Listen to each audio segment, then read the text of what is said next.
தானியேல் 5வது அதிகாரம், Daniel chapter 5 from verse 25 to 28. 25 28 வரலான வசனங்களை நம்ம வாசிப்போம். எல்லாரும் சேர்ந்து வாசிப்போம். எழுதப்பட்ட எழுத்து என்னவென்றால் மெனே மெனே தெக்கேல் உப்பார்சின் என்பதே. இந்த வசனத்தின் அர்த்தமாவது, மெனே என்பதற்கு தேவன் உன் ராஜ்யத்தை மட்டிட்டு அதற்கு முடிவுண்டாக்கினார் என்றும், தெக்கேல் என்பதற்கு நீ தராசிலே நெருக்கப்பட்டு குறைய காணப்பட்டாய் என்றும், பெரேஸ் என்பதற்கு உன் ராஜ்யம் பிரிக்கப்பட்டு மேதியருக்கும் பெர்சியருக்கும் கொடுக்கப்பட்டது என்றும் அர்த்தமாம் என்றான். ஜெபிப்போம். அன்பின் ஆண்டவரே, வசனங்களை கர்த்தர் எங்களோடு கூட பேசும், விட்டு தாரும்.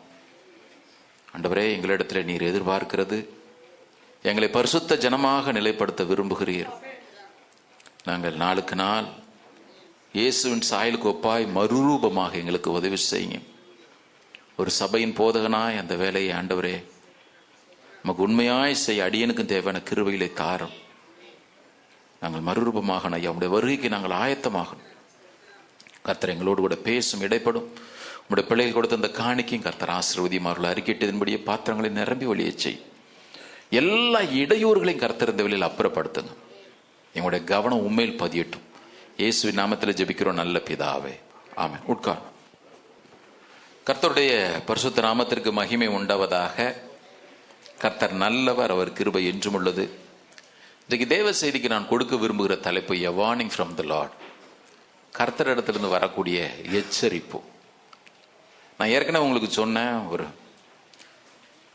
வியாழக்கிழமை காலையில் ஜெபத்தில் உட்கார்ந்துருக்கும் பொழுது ஆண்டவர் திரும்ப திரும்ப ஒரு காரியத்தை, நீ சபையில பரிசுத்தத்தை குறித்து பேசு, சபையில பரிசுத்தத்தை குறித்து பேசு. தொடர்ந்து இந்த காரியங்கள், சில காரியங்கள் நான் மனசு விட்டு சொல்லணும்னு நினைக்கிறேன். இன்றைக்கு யாரையும் குறை சொல்றதுக்கு இல்லை. தெய்வ செய்திகள் நிறைய கிடைக்குது. யூடியூப் பிளாட்ஃபார்மில் போனீங்கன்னா எக்கச்சக்க செய்திகள் இருக்கு. ஆனால் இதை பார்க்கணும் அதை பார்க்கணும்னு விரும்புகிற நீங்கள் அதற்கு முன்பாக நன்கு வேதத்தை வாசித்து தரோ ஆயிட்டு அதன் பிறகு அந்த யூடியூப்லாம் பாருங்க. என்ன சில பேர் என்கிட்ட கேட்குற கேள்வியே வினோதமாக இருக்கு, 10 விஷயம் புரோஜனம் இல்லாத கேள்வியாக இருக்குது பாருங்க. வேதம் சில காரியங்களை சொல்லவே இல்லை.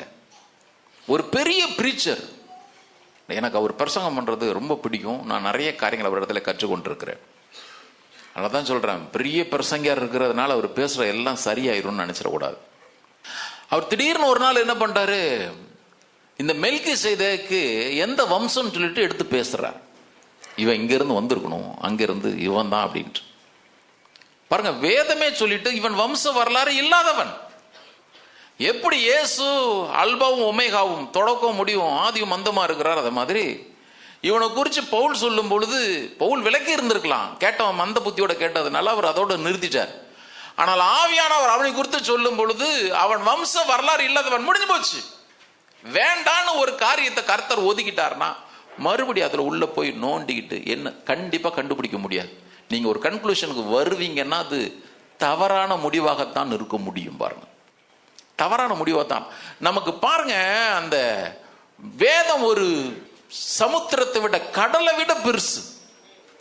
அதை நம்முடைய கரங்களில் எடுத்து எழுதி கொடுத்த தேவன் சர்வ ஞானி. ஞானி, அவரை கொண்டு போய் இந்த மண்டைக்குள்ள அடக்கவே முடியாது. பாருங்க, உங்களுக்கும் எனக்கும் புரிவதற்காக சில காரியங்களை எழுதி கொடுத்திருக்கிறார். எதற்கு? நீங்களும் நானும் பக்தி விருத்தி அடையும்படி, இந்த உலகத்தில் அவருக்கு பிரியமாய் வாழும்படி.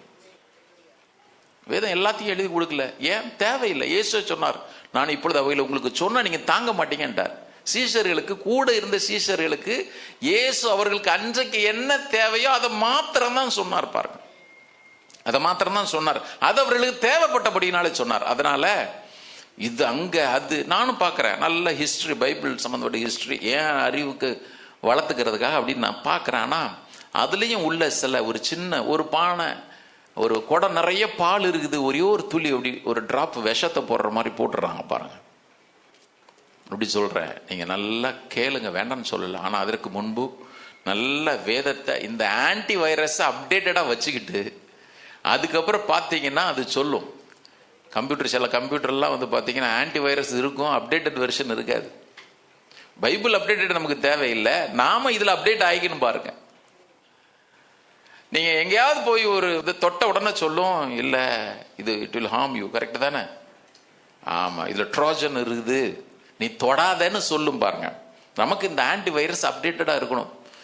ஒரு 1.5 வருஷத்துக்கு முன்னாடி படிச்சுட்டு இன்னைக்கு போய் உட்கார்ந்து பார்த்தீங்கன்னா உள்ள வைரஸ் ஏறிடும். அதை எப்பவுமே கவனமா வச்சுங்க. ஏன்னா சபைக்கு இதை குறித்து நான் எச்சரிக்க வேண்டியது ஒரு போதகனாக என்னுடைய கடமை.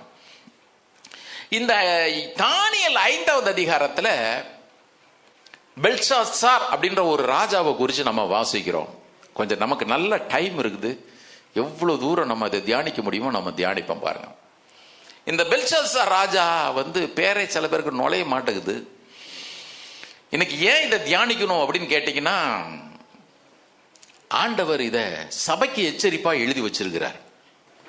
நிறைய பேர் இந்த பெல்ஷாத்சார்ன்ற பேர் பைபிள் இருக்கான்னு கூட தெரியல. நேபுகாத்நேச்சராவது ஓரளவுக்கு தெரியும். இந்த பெல்ஷாத்சார்ன்ற பேரு உண்மையா சொல்றதா, நான் ஒரு சபைக்கு போயிட்டு இருந்தேன். அங்க உடன் ஊழியரா இருந்தவர் சொன்னாரு, ஐயா பெல்ஷாத்சார்னு ஒரு பேர் இருக்குன்னு எனக்கு இன்னைக்கு தான் தெரியும். ரொம்ப நல்ல ஊழியக்காரர் போ. உண்மையா அவர் சொன்னார், பெல்ஷாத்சார்னு ஒரு பேர் இருக்கு இன்னைக்கு தான் எனக்கு தெரியும். சரி, ஏன் இன்னைக்கு அவனை குறித்து தியானிக்கணும்? இந்த 5வது அதிகாரம் மற்ற எந்த அதிகாரங்களோடும் பொருந்தாம அப்படி தனியா இருக்கும். பாருங்க, ஏன் ஆவியானவர் இதை எழுதி வச்சார் அப்படின்னா, ஒரு காரியத்தை தான் நம்முடைய இரட்சகர் இயேசு சபைக்கு சொல்ல விரும்புறார். வெளிப்படுத்தின விசேஷம் 22:11 அவர் சொல்றாரு, அநியாயம் செய்கிறவன் இன்னும் அநியாயம் செய்யட்டும், அசுத்தமா இருக்கிறவன் இன்னும் அசுத்தமா இருக்கட்டும். நல்லா கவனிங்க, அசுத்தமா இருக்கிறோம் பரிசுத்தமானா நம்முடைய வாஞ்சை. நம்மளாம் ஜெபம் பண்ணுவோம், ஆண்டவரே அசுத்தமா இருக்கிறவனை பரிசுத்தமாக்கும் ஐயா, அநியாயம் செய்யறவனா ரட்சிங்க ஆண்டவரே. அதே கேள்வி சில நேரத்தில் நமக்கு வரும், இவ்வளவு அநியாயம் செய்யறானே கர்த்தர் அவனையும் விட்டுட்டு தானே இருக்கிறாரு, நாம மாத்திரம் சின்ன தப்பு செஞ்ச போட்டு வாங்கன்னு வாங்குறாரு. அவரே சொல்லிட்டாரு, இங்க பாருப்பா, நான் சீக்கிரம் வரணும்னா அநியாயமும் பீக்கில் இருக்கணும். ஏன்? எமோரியருடைய அக்கிரமம் நிறைவானதான் நானே என் வாக்குத்தத்தத்தை நிறைவேற்ற முடியும். அதனால அநியாயம் செய்யறவன் இன்னும் செய்யட்டும், அசுத்தமா இருக்கிறவன் இன்னும் அசுத்தமா இருக்கட்டும் சொல்லிட்டு அப்படி விட்டுருந்தா பரவாயில்ல. அவர் சொல்றாரு, நீதி உள்ளவன் நீதி செய்யறவன் இன்னும் நீதி செய்யணும். ஏன்? அவன் அக்கிரமம் நிறைவேறது போல நீங்களும் அந்த பெர்ஃபெக்ஷன், கிறிஸ்துவனுடைய நிறைவான வளர்ச்சிக்கு தக்க பூரண புருஷராகும் வரைக்கும் கடந்து போவோம். இன்னும் நம்ம அந்த நிலைமையை எட்டவே இல்லை. நம்ம மற்றவங்களோட கம்பேர் பண்றது அல்ல. அவர் சொல்றாரு, நீதி உள்ளவன் நீதி செய்யறவன் இன்னும் நீதி உள்ளவன் இருக்கட்டும் சொன்னேன்னு அர்த்தம். என்ன பாரு, என்னுடைய நீதிக்கு தகுந்த மாதிரி நீ வளர. அது மாத்திரமல்ல, பரிசுத்தம் உள்ளவன் இன்னும் பரிசுத்தமாகட்டும் சொல்லிட்டு நான் சீக்கிரமா வர்றேன். அவனுடைய கிரியைகளின்படி, கவனிங்க, அவனுடைய கிரியைகளின்படியே அவனுக்கு நான் அளிக்கும் பலன் என் கூட வருது. அவர் நமக்கு அருளுகிற நல்ல பலனோடு கூட வருகிறார். எல்லாரும் கரங்களை உயர்த்தி சத்தம் ஒரு சொல்லுவோமா? தானியேல் 5வது அதிகாரத்துல இந்த பெல்ஷாத்சார்ன்ற அந்த ராஜாவை குறிச்சு நீங்க வாசிக்கும் பொழுது, பிரதர் அவன் புறஜாதியான ராஜா, அவனை தேவன் இப்படி பயங்கரமான விதத்துல நியாயம் தீர்த்தாரு, எனக்கு அதுக்கும் என்ன அப்படி நீங்க கேட்டீங்கன்னா, நல்ல கவனிங்க, நம்முடைய தேவன் பட்சபாதம் உள்ளவர் அல்ல. பட்சபாதம் உள்ளவர் அல்ல. அவருடைய கையில ஒரு தராசு இருக்கு. இந்த தராசு எப்படிப்பட்ட தராசு? நியாயமான தராசு. எப்படி அவர் நீதியுள்ளோர் மேலும் அநீதியுள்ளோர் மேலும் பொல்லாதவர் மேலும் நல்லோர் மேலும் சூரியனை உதிக்க பண்ணி மழைய பெய்ய பண்றாரோ, அதே விதமான தராசு தேவனுடைய கரத்துல இருக்கிறது. துன்மார்க்கனை எப்படி தேவன் அவனிடத்துல கணக்கு கேட்கிறாரோ, அதே விதமாக தேவனுடைய பிள்ளைகள் என்கிற உங்களிடத்துல என்னிடத்திலும், திரும்பவும் சொல்றேன், நாம ரட்சிக்கப்படுறதற்கு முன்பு இருந்த எல்லா பாவங்களும் ஒரு டிராப் இல்லாம இயேசுவின் ரத்தம் கழுவி சுத்திகரிச்சுட்டு, அது கணக்கிலே கிடையாது. ஆனால் ரட்சிக்கப்பட்ட பிறகு வாழக்கூடிய வாழ்க்கை குறித்து ரொம்ப கவனமா இருக்கணும். பாருங்க, ஏன் யோசிச்சு பாருங்க, தராசா நிற்கிறாரு, குறவு காணப்படுது. இந்த குறவை யார்கிட்ட சொன்னாரு அப்படின்னு கேட்டீங்கன்னா, புறஜாதியானாகிய பெல்ஷாத்சார்ட்ட சொன்னார். நல்ல கவனிங்கன்னா, துன்மார்க்காம பாபிலோன்ல வாழ்ந்தவன், அவங்கிட்டையும் சொல்றாரு, இங்க பாருப்பா குறை இருக்குது. புறஜாதியான தானே சொன்னாரு, என்கிட்ட அவர் கேட்கவே மாட்டார். அப்படி யூதனுக்கு வாங்க, வாக்கு தத்தத்தை பெற்ற ஜனன் சொல்ற யூதனுக்கு வாங்க. யூதனா இருந்த அந்த ஐஸ்வர்யனாக வாலிபன் இடத்துல சொன்னாரு, நிறுத்து பார்த்துட்டு இந்த பாருப்பா குறை இருக்குது. அவங்க எல்லாம் போயிட்டாங்க பிரதர், நாங்க கிருபை பெற்ற ஜனம், நாங்க கிருபை பெற்ற ஜனம். இன்னைக்கு கிருபைக்கு பஞ்சமே இல்லை பாருங்க. ஆண்டவர் கிருபை கொடுக்குறாரோ இல்லையோ, நம்மளுங்க கிருபை வாரி வாரி கொடுத்துட்டு இருக்கிறாங்க. தாராளமா ஏராளமா கொடுக்குறாங்க. ஆனா பாருங்க, புறஜாதியா இருந்த பெல்ஷாசார்கிட்ட சொன்னாரு, குறை இருக்குடா. யூதனா இருந்த அந்த ஐஸ்வர்யா இருந்த வாலிபன் இடத்துல சொன்னாரு, குறை இருக்குது. தேவ பிள்ளைகளாக்கி உங்களை என்னையும் கண்டுக்காம விட்டுருக்கலாமே. எபேசு சபைகிட்டையும் சொன்னாரு, பெருகுமு சபைகிட்டையும் சொன்னாரு, உங்ககிட்ட குறை இருக்கு. அதனாலதான் சொன்னேன், தேவனுடைய கையில் இருக்கிற தராசு ரொம்ப நியாயமான தராசு பிரதர். கள்ளத்தராசு அவருக்கு அருவருப்பானது. கள்ளத்தராசே அருவருப்பான்னு நினைக்கிறவருக்கு தான் கையில கள்ளத்தராசை வச்சிருக்கவே மாட்டார். அதனாலதான் வேதம் சொல்லும் பொழுது, நியாய தீர்ப்பு தேவனுடைய வீட்டிலே துவங்கும் காலமா இருக்கிறது. நியாய தீர்ப்பு தேவனுடைய வீட்டிலே துவங்கும் காலமா இருக்கிறது. பக்தி இல்லாத ஒரு பாவி எங்க நிக்க முடியும் பாருங்க. இங்க தொடங்குது. யோசிச்சு பாருங்க. யோவான் ஸ்நானன் இயேசுவை குறித்து கூறும் பொழுது ஃபர்ஸ்ட் அவர் அப்படித்தான் இன்ட்ரோடியூஸ் பண்ணி வைக்கிறான். இயேசுவை குறித்து அவன் இன்ட்ரோடியூஸ் பண்ணி வைக்கிற வார்த்தைகள்ல ஒன்று, இதோ தூற்றுக்கூடை அவருடைய கையில இருக்கிறது. மத்தேயு 3:12 வாசிக்கிறோம், லூக்கா 3:17 வாசிக்கிறோம். நம்முடைய இரட்சகர் இயேசு, வேதம் சொல்கிறது, கிருபையும் சத்தியமும் இயேசுவினாலே உண்டானது.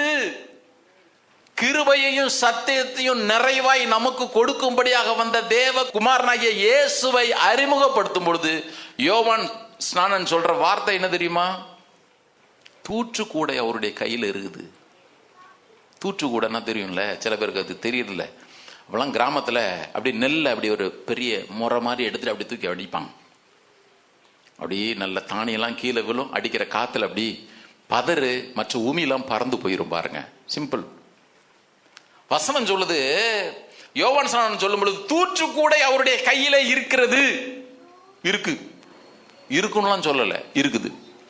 என்றைக்கு பூமியிலே இயேசு மனிதனாய் பிறந்தாரோ, கிருபையும் சத்தியத்தையும் கொடுத்தாரோ, நான் பரிசுத்த ஆவியினாலே ஞானஸ்நானம் கொடுக்க வந்தேன் அவரை குறித்து சொல்லும் பொழுது, அவர் பரிசுத்த ஆவியினாலே மாத்திரமல்ல, அக்னினால அவர் ஞானஸ்நானம் கொடுப்பார்.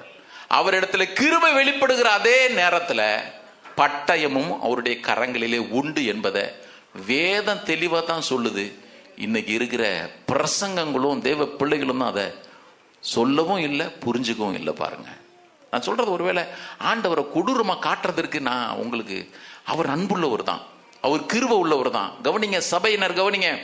நான் சொல்றதுனால ஆண்டவர் ஏதோ 2 பல்ல வச்சுட்டு பயங்கரமானவரை காண்பிக்க வேண்டும் என்பது என்னுடைய அல்ல. ஆனால் எது அவரை குறித்து சொல்லப்பட்டிருக்கிறதோ அதை கரெக்டா நம்ம புரிஞ்சுக்கணும். பாருங்க, யோவான் ஸ்நானன் அவரை இன்ட்ரோடியூஸ் பண்ணும் பொழுதே அப்படிதான் சொல்றான். அந்த வசனத்தை கவனிச்சீங்கன்னா, தூற்றுக்கூடை அவருடைய கையில இருக்கிறது. அவர் எந்த களத்தை அப்படி வாசிச்சு போயிடக்கூடாது. அவர் தமது களத்தை நன்றாய் விளக்கி தமது கோதுமையை களந்தீச்சலை சேர்ப்பாரு. பதறையோ, கவனிங்க, தமது கோதுமையை, தமது களத்தை, அவருடைய களம், அவருடைய கோதுமை நடுவில் பதர் இருக்குதே. பதர் இருக்குதே இல்லைங்க, கோதுமைக்கு நடுவில் பதர் இருக்குது. அது ஏன் கோதுமை? அது உள்ளே கடந்து உள்ள போட்டும் கொண்டு போய் ஆண்டவர் களஞ்சத்துல சேர்க்கிறது இல்லை. வேதம் தெளிவாய் சொல்லுகிறது, அவருடைய களம், அவருடைய கோதுமை, அவரு தூற்றுறாரு, அவரு சேர்க்கிறாரு. வசனம் சொல்லுது, அவருடைய களத்திலே அவருடைய கோதுமை நடுவில் இருக்கிற பதரையோ அவர் அவியாத அக்னினாலே சுட்டரிக்கிறார். இந்த இயேசுவை நம்ம பார்க்கணுமா பார்க்க கூடாதா? பார்க்கணுமா பார்க்க கூடாதா? ஏன்? அவர் பார்க்கும் பொழுதே பாருங்க, 7 சபைகளுக்கும் தம்மை வெளிப்படுத்தி காண்பிக்கும் பொழுது அக்னிமயமான கண்கள், எக்ஸ்ரே கண், அப்படித்தான் பார்க்கிறார். அக்னிமயமான கண்களை தான் பார்க்கிறார். பாருங்க, அன்பான ஆலோசனைகளை கொடுக்கிறார். கடைசி காலத்தில் உள்ள சபைகளாக கூட இருக்கட்டும், அன்பான ஆலோசனைகளை கொடுக்கிறார். அவர் அன்புள்ளவர், 100% அன்புள்ளவர், கிருபை உள்ளவர், இரக்கம் உள்ளவர், அவர் நீடிய பொறுமை உள்ளவர். ஒரு துளி கூட சந்தேகம் இல்லை. அதே வேளையிலே புதிய ஏற்பாட்டில் தான் சொல்லுது, நம்முடைய தேவன் பட்சிக்கிற அக்னியா இருக்கிறாரே. இந்த உணர்வை நம்ம எப்பொழுதுமே மறந்துடக்கூடாது. பாருங்க, இந்த தானியேல் 5வது அதிகாரத்துல, பொதுவாகவே தானியேல் 5வது அதிகாரம் இன்ன வரைக்கும் உலகத்துல பெரிய பெரிய அறிஞர்களும் ஞானிகளும் ரொம்ப டிஸ்கஸ் பண்ற ஒரு புத்தகம். பாருங்க, குறிப்பாக இந்த தானியேல் 5வது அதிகாரம், நான் இந்த பேக்ரவுண்டை கொஞ்சம் சொல்லிட்டேன்னா உங்களுக்கு நல்லா புரியும் நினைக்கிறேன். இங்க கவனிங்க, இந்த தானியேல் 5வது அதிகாரம் நிறைய முரண்பாடுகளாக இருக்குதுன்னு சொல்லிட்டு அதை நிறைய பேர் இல்ல பைபிள்ல இந்த வரலாற்று பிழை நிறைய இருக்குது அப்படின்னு இந்த 5வது அதிகாரத்தை கோட் பண்ணி சொன்னது உண்டு. இன்னைக்கு சொல்ல முடியல, அன்றைக்கு அவர்கள் ஆரம்பத்தில் சொன்னாங்க. ஏன் சொன்னாங்க அப்படின்னா, பாபிலோனிலே பெல்ஷாத்சார்ன்ற ஒரு ராஜா இருந்ததே இல்லை வரலாற்று பிரகாரம். ஆனா ஏன் தானியேல் பெல்ஷாத்சார் இன்னும் ராஜான்னு எழுதுனா அப்படின்றது ஒரு பெரிய ஆராய்ச்சிக்கு உட்பட்டது. நான் உங்களுக்கு பின்னால் அதை சொல்லிடுறேன். ஏன்னா வேதம் தானியேல் இந்த புஸ்தகத்தை எழுதுனது வரலாற்று வம்சங்களை சொல்றதுக்காக எழுதல. தேவன் மனுஷங்கிட்ட என்ன எதிர்பார்க்கிறாரு மறுபடியும் சொல்லட்டா, இந்த பைபிள் அதையே தேவன் எழுதி கொடுத்தது. அது உள்ள சத்தியமா இருக்கிறதுனால அதுக்குள்ள வரலாறு அப்படியே பின்னி பிணைஞ்சு ஒரு தவறும் இல்லாம போகுது. பட் தேவன் வரலாற்று புத்தகமாக இந்த வேத புத்தகத்தை உங்களுக்கு எனக்கும் கொடுக்கல. தேவன் ஒரு லவ் லெட்டரா எழுதி தான் உங்க கையிலும் என் கையிலும் கொடுத்திருக்கிறாரு. எதற்கு? அவர் என்ன விரும்புகிறாரோ, எதற்காக நம்மை சிருஷ்டித்தாரோ அந்த நோக்கத்தின்படி இந்த பூமியில வாழ வேண்டும் என்பதற்காகத்தான் ஒரு நல்ல மேனுவல் புக்கு மாதிரி இதை கையில கொடுத்தாரே தவிர, வரலாற்றை போய் தேடிட்டு இதுல அது முரண்படுது அதுல முரண்படுதுன்னு பார்த்தா அது முட்டாள்தனம். ஆனால் ஒன்று, அதிலும் கூட என்னுடைய வேதம் தவறாவே இல்லை பாருங்க. இவர்கள் தவறுன்னு சொல்றதுக்கு காரணம் புரிந்து கொள்ளுதலுடைய தவறு தானே தவிர, இவன் அறிவை வச்சு அதை பார்க்கறதுனால தானே அது புரியலையே தவிர, வேதம் அப்பழுக்கற்றது, பழுது இல்லாதது, தேனிலும் தெளிதேனிலும் மதுரமானது. ஆமென். சொல்றேன் பாருங்க. ஏன் அப்ப இந்த பெல்ஷாத்சார ராஜா அப்படின்னு சொன்னான்னா, இந்த பெல்ஷாத்சார் ராஜாவினுடைய பிள்ளை. நல்லா கவனிக்கணும். இந்த 4வது அதிகாரத்திற்கும் 5வது அதிகாரத்திற்கும், நேபுகாத்நேச்சாருக்கும் பெல்ஷாத்சாருக்கும் நடுவில் இந்த அதிகாரத்திற்கு கிட்டத்தட்ட 20 ஆண்டுகள். நான் இன்ட்ரோடக்ஷனா இதை சொல்லிட்டேன்னா உங்களுக்கு தெளிவா அடுத்த முறை வேதத்தை வாசிக்கும் பொழுது புரியும் பாருங்க. அதனால நான் சொல்றேன், யாருடைய கவனம் எங்குமே போயிடக்கூடாது. இந்த 4வது அதிகாரத்திற்கு 5வது அதிகாரத்திற்கும் இடைப்பட்ட காலம் 20 ஆண்டுகள். இந்த நேபுகாத்நேச்சாரனுடைய பையன் நெபோனைடஸ், இவன் தான் இந்த சம்பவம் 5வது அதிகாரத்துல பெல்ஷாத்சாரை குறித்து வாசிக்கிறோமே, இந்த சம்பவம் நடக்கும் பொழுது நெபோனைடஸ்ன்றவன் தான் பாபிலோனில ராஜாவா இருந்தான். நேபுகாத்நேச்சாருடைய பையன். கவனிக்கணும், நேபுகாத்நேச்சாருடைய பையன். இந்த நேபுகாத்நேச்சாருடைய பையனா அவன் இருந்ததுனால தான், அதனால தான் பழைய வரலாறுலாம் நீங்க படிச்சீங்கன்னா, ஒரு ராஜா அப்படின்னு இருந்தான்னா அவனுக்கு கீழே இருக்கிற தளபதிகளுக்கு அங்கங்க பிராந்தியங்களை கொடுத்துருப்பாங்க. அவர்களும் அங்கே ராஜாவாகத்தான் கருதப்பட்டாங்க. பாருங்க, ராஜாவாகத்தான் கருதப்பட்டாங்க. பின்னால கோரேஸ் ராஜாவெல்லாம் குறித்து பின்னாட்கள்ல நம்ம கவனிப்போம். கவனிங்க, இன்னும் தெளிவா உங்களுக்கு புரியுற மாதிரி நான் சொல்லிடுறேன். அந்த பாபிலோன்ற இடத்துல நேபுகாத்நேச்சார் செத்த பிறகு கொஞ்சம் பிரச்சனைகள் எழும்பினபடினாலே இந்த நெபோனைடஸ் உண்மையா ராஜாவுடைய பையனா இருந்தானே, அவன் என்ன பண்ணிட்டான், இந்த இடத்தை தம் பையனாகிய, அவனுடைய பேர் என்னன்னு கேட்டீங்கன்னா, பெல்ஷாத்சாருடைய பெயர் பெல்சார் உசூர். நம்ம தமிழ்ல பெல்ஷாத்சார்னு சொல்லிட்டோம். சரி, இவன் தன்னுடைய பையன் கையில அந்த பாபிலோனை கொடுத்துட்டு அரேபிய தீபகற்பம் பக்கம் அரேபியர்களுக்கு மேல ராஜாவா இருக்கும்படி அவன் போயிட்டான்.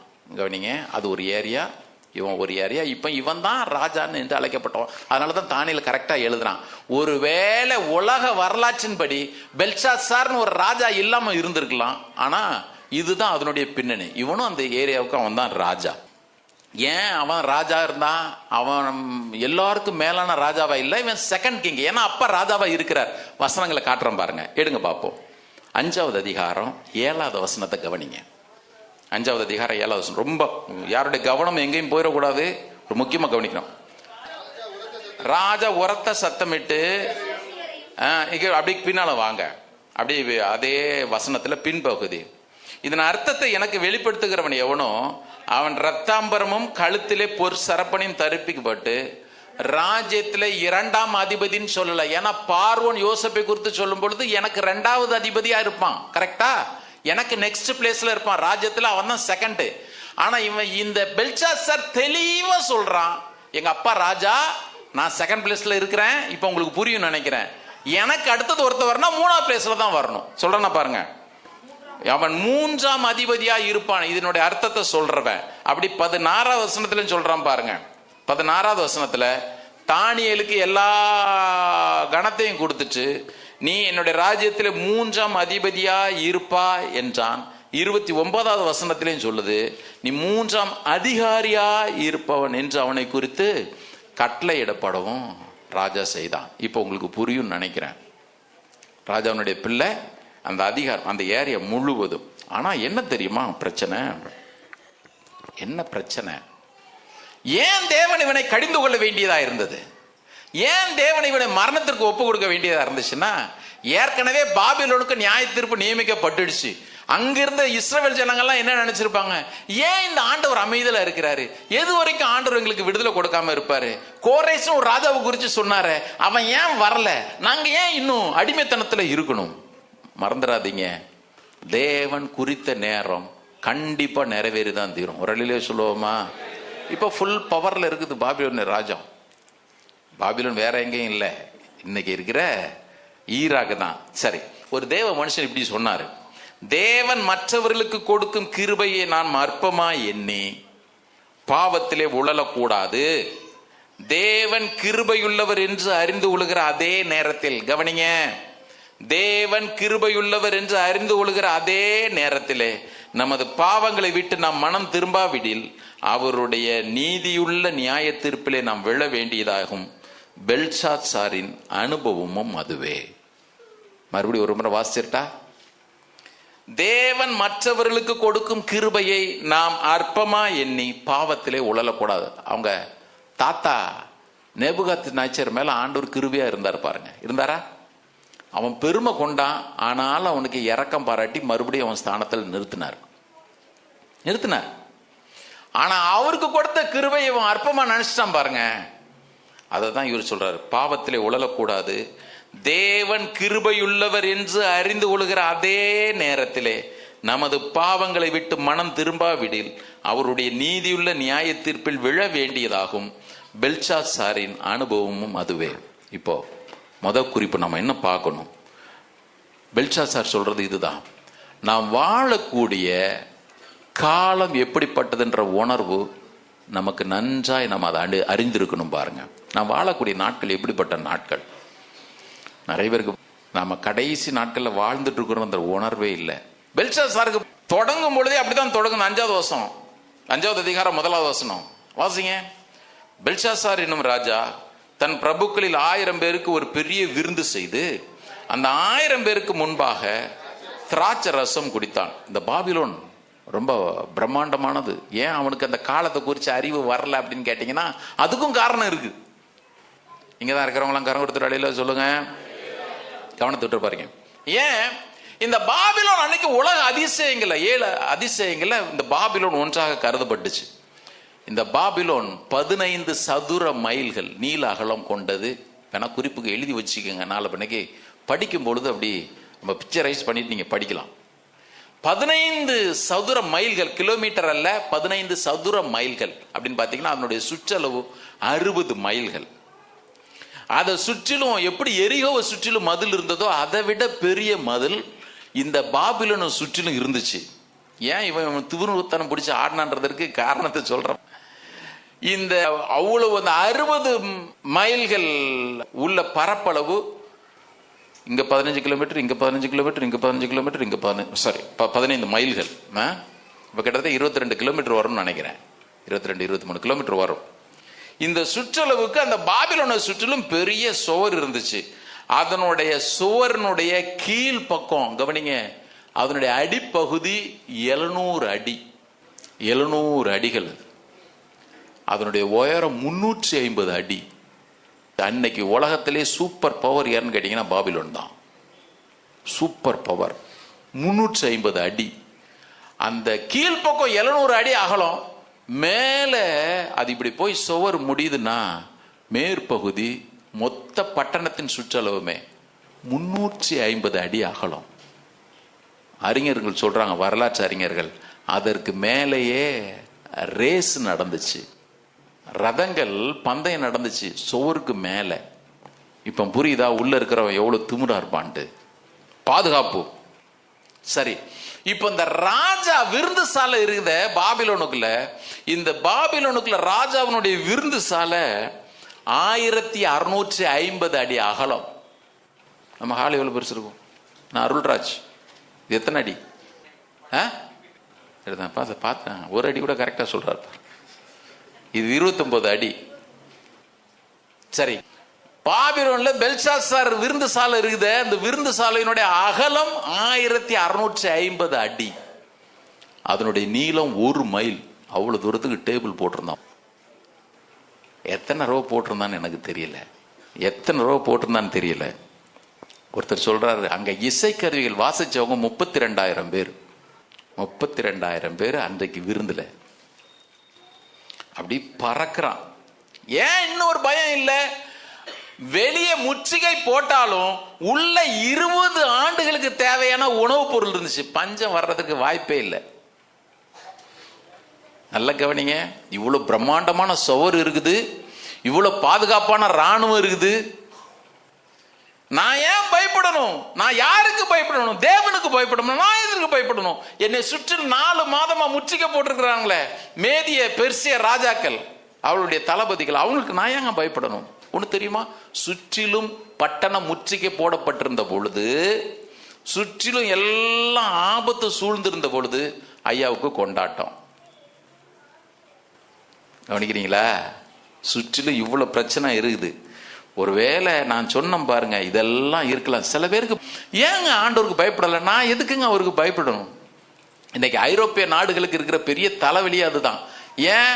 டெக்னாலஜி வளர்ந்துட்டோம், செல்வம் பெருகிடுச்சு, நாங்க அறிவுல பெருகிட்டோம், எனக்கு எதுக்குங்க ஆண்டவர் தேவை? ஒரு நாள் ஒரு பாஸ்டர் ஜோ வில்லியம்ஸ் இருந்தார். அப்போ ஒரு குறிப்பிட்ட சகோதரி, அந்த சகோதரி நல்ல வசதி படைத்தவங்க, அவங்களும் நல்ல போஸ்ட்ல தான் இருக்கிறாங்க, ப்ராஜெக்ட் எடுத்து செய்யறாங்க. ஒரு நாள் பாஸ்டர் ஜோ வில்லியம்ஸ் அவங்கள்ட்ட போயிட்டு ஆண்டவரை குறித்து பேசும்போது அவங்க சொன்னாங்க, எனக்கு எதுக்கு பாஸ்டர் ஆண்டவர் தேவை? நல்ல கவனிக்க, எனக்கு எதுக்கு ஆண்டவர் வேணும்? எனக்கு என்ன குறை இருக்கு? எனக்கு என்னங்க குறை இருக்குது? சென்னையில் இவ்வளவு பெரிய வீடு இருக்குது, எங்க அப்பா நல்ல கோடிக்கணக்கில் சொத்தை சேர்த்து வச்சுட்டு போயிட்டாரு, எனக்கு எல்லா வசதிகளும் இருக்கு, எனக்கு ஆண்டவர் வேணும்? பெல்ஷாத்சாருக்கு பிரச்சனை அதுதான். இன்னைக்கு ஐரோப்பிய நாடுகள் ஏன் தலகால் புரியாம ஆடுதுன்னு கேட்டா, நான் எதற்கு தேவனை தேடணும்? நான் எதற்கு தேவனை தேடணும்? ஆனா ஆண்டவர் பாருங்க, வாசிக்கலாமா ஒரு வசனத்தை? ஒபதியா 4வது அதிகாரம், மணிக்கு 4வது வசனம். அது ஒரு அதிகாரம் தான், அதுல 4வது வசனம். ஏதோமை குறித்து ஆண்டவர் சொல்லும்போது சொல்றார், நமக்கு எவ்வளவு பெரிய எச்சரிப்பு. நீ கழுகை போல உயர போனாலும், நீ நட்சத்திரங்களுக்குள்ளே உன் கூட்டை கட்டினாலும், நீ அங்க இருந்து கூட உன்னை நான் விழத்தழுவேன் என்று கர்த்தர் சொல்றார். ஏன் தெரியுமா? ஏன் அப்படி சொன்னார் தெரியுமா? 3வது வசனத்தை வாசிங்க. கண்மலை வெடிப்புகளாகிய உன் உயர்ந்த ஸ்தானத்திலே குடியிருந்து என்னை தரையிலே விழத்தழுகிறவன் யார் என்று உன் இருதயத்திலே சொல்லுகிறவன, வாயை திறந்து கூட சொல்ல, உன் இருதயத்தில் சொல்லுகிறவனே, உன்னுடைய இருதயத்தின் அகந்தை உன்னை மோசம் போக்குகிறது. ஏதோமை குறித்து ஆண்டவர் சொன்னார் இந்த வார்த்தை. உண்மையில இன்னைக்கு இஸ்ரேல் பக்கம் போறவங்க பார்த்தீங்கன்னா பெட்ரான்னு ஒரு இடத்துக்கு போவாங்க, அந்த இடம் தான் இது. கண்மலைக்கு மேல அவ்வளவு அழகா கட்டி வைக்கப்பட்ட இடங்கள் பாருங்க. என்னை யார் விழத்தள்ள முடியும்? எல்லாம் இருக்குது. சில பேர் சொல்லுவாங்க, நான் லைஃப் செட்டில்டுங்க, எனக்கு என்னதுங்க பயம்? ஆண்டவர் சொன்னார், நீ கண்மலையில போய் இரு, ஆகாயத்திலே கழுகு போல கூட்ட வேணா கட்டிக்கோ, இருதயத்தில் அகந்த வந்துச்சுன்னா நான் தள்ளுறேன் இல்லையா பாரு. கர்த்தர் தள்ளுனார. பாபிலோனை சுற்றிலும் இவ்வளவு பிரம்மாண்டமான மதிர்ச்சுவர், வெளியே ஆபத்து இருக்கட்டும், உள்ள சகல வசதிகளும் இருக்குது. நான் எதுக்குங்க கர்த்தருக்கு பயப்படணும்? பிரச்சனையே இதுதான். என்ன கொடுமை அப்படின்னு கேட்டீங்கன்னா, இவனுக்கு இருந்த ஃப்ரெண்ட்ஸுங்களாவது கொஞ்சம் நல்ல ஃப்ரெண்ட்ஸுங்களா இருக்கணும், இருந்திருக்கலாம். கொஞ்சம் அப்படி போய் ஏய் நல்ல வாழ்க்கை வாழு. ஆனா இவனுக்கு இருந்த ஃபுல்லா ரகபயமோல ஃப்ரெண்ட்ஸுங்க எல்லாம். என்ன ரகபயம்? சாலமனுடைய பையன் ரகபயமுக்கு எல்லாம் துண்டு துக்கடாவா சேர்த்து வச்சிருந்தான். பெரியவங்க எல்லாம் ரகபயம் தான் பாரு. இன்னும் ரகபயம் இரபயமுக்கு ஒரே குழப்பம். இன்னைக்கு பரிச்சையில் எல்லாம் மார்க் அதில் தான் விடப்போகுதுன்னு நினைக்கிறேன். ஆமா, சாலமன் பையன் ரகபயம் ஆன்சர் விட்டுட்டனா அது கொஸ்டின்லேயே வரல. சாலமன் பையன் ரகபயம், சாலமனுக்கு அகெயின்ஸ்டா எழும்பினவன் ஏரபயம். போங்க, இது எல்லா கேள்வியை பார்த்துட்டு நான் ஏரபயம் நினைச்சேன், ரகபயம் நினைச்சேன்னு தப்பு தப்பா போட்டுற போறீங்க. சரி, அவனுக்கு இருந்த பிரச்சனை என்ன? ஃப்ரெண்ட்ஸுங்க சரியில்லை. வாலிப பிள்ளைங்க கபடி, உன் ஃப்ரெண்டு நல்ல ஃப்ரெண்டா இருந்தா நீ ஆண்டவருக்குள்ள வளரலாம். கரெக்டா? சிலது போயே இடும்புக்குன்னு வேற எதுனா ஃப்ரெண்ட்ஸுங்களை சேர்க்கறது. இந்த பெல்ஷாசார் கூட வந்தவெல்லாம் மச்சான் எப்போ பாட்டில உடைக்கலாம், எப்போ கொண்டாடலாம்னு கேட்டானே தவிர ஒருத்தவங்க கூட தானியல மாதிரி ஒரு ஆளை அவன் பக்கத்துல வச்சுக்கல. பாருங்க, ஏன் தானியல சைட்லைன் பண்ணியாச்சு.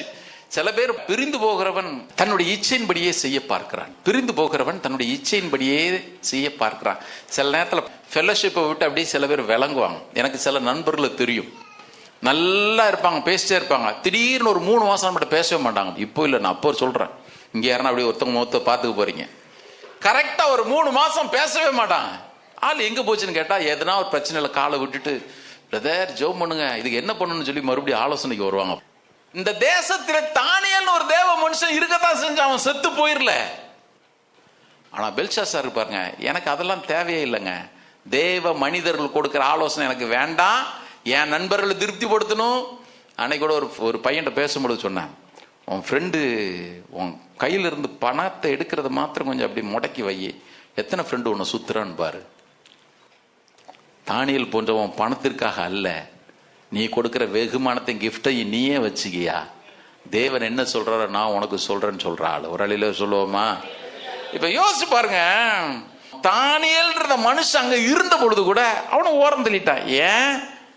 வெளியே முற்றுகை இருந்தாலும் தலைக்கு மேல கத்தி தொங்கினாலும் ஆபத்து என்னை நெருங்காது. ஐ ஆம் அந்த கம்ஃபர்ட் ஜோன், நான் கம்ஃபர்ட் ஜோன்ல இருக்கிறேங்க. Life is settled. வாசிக்கலாமா? எடுங்க பார்ப்போம். எபேசர் 5வது அதிகாரம். எபேசர் 5வது அதிகாரம். நிறைய வசனங்களை வாசிக்கணும், ஏன்னா வசனங்களே நமக்கு இன்னைக்கு செய்தியா இருக்குது பாருங்க. எனக்கு தெரிஞ்சு இதுக்கு ஒரு பெரிய விளக்கம் தேவைப்படாது. எபேசர் 5வது அதிகாரம். உடனே நீங்க சொல்லுவீங்க, பெல்ஷாசார் பழைய ஏற்பாட்டு ராஜா, இது புதிய ஏற்பாட்டு நிருபம். எபேசர் 5வது அதிகாரம் 15 இருந்து வாசிக்கலாமா? எல்லாரும் எடுங்க, எல்லாரும் எடுங்க.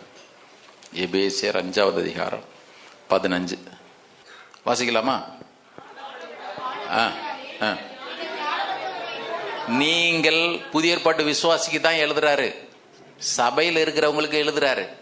இப்ப வாசிக்கலாமா? ஆனபடியினாலே நீங்கள் ஞானமற்றவர்களைப் போல நடவாமல் ஞானம் உள்ளவர்களைப் போல கவனமாய் நடந்து கொள்ள பார்த்து, நாட்கள் பொல்லாதவைகள் ஆனபடியா காலத்தை பிரயோஜனப்படுத்திக் கொள்ளுங்கள். ஆகையால் நீங்கள் மதியற்றவர்களாய் இராமல் கர்த்தருடைய சித்தம் இன்னதென்று உணர்ந்து கொள்ளுங்கள். துன்மார்க்கத்திற்கு ஏதுவான மதுபான வெறி கொள்ளாமல் ஆவியினால் நிறைந்து சங்கீதங்களினாலும் கீர்த்தனைகளினாலும் ஞான பாட்டுகளினாலும் ஒருவருக்கொரு புத்தி சொல்லிக்கொண்டு உங்கள் இருதயத்தில் கர்த்தரை பாடி கீர்த்தனம் பண்ணி நம்முடைய கர்த்தராகிய இயேசு கிறிஸ்துவின் நாமத்தினாலே எப்பொழுதும் எல்லாவற்றிற்காகவும் பிதாவாகிய தேவனை ஸ்தோத்தரித்து தெய்வ பயத்தோட ஒருவருக்கு ஒருவர் கீழ்ப்படிந்திருங்கள். அதுக்கு அடுத்த வசனத்தை வாசிச்சு அன்னைக்கு மாதிரி என்கிட்ட சில பேர் சண்டைக்கு வந்துருவீங்க.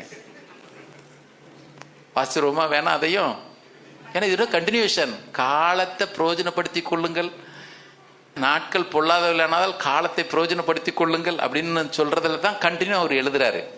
இப்போ நான் வாசிக்கல, நீங்களே வாசிங்க. வாசிங்க பார்ப்போம். 22.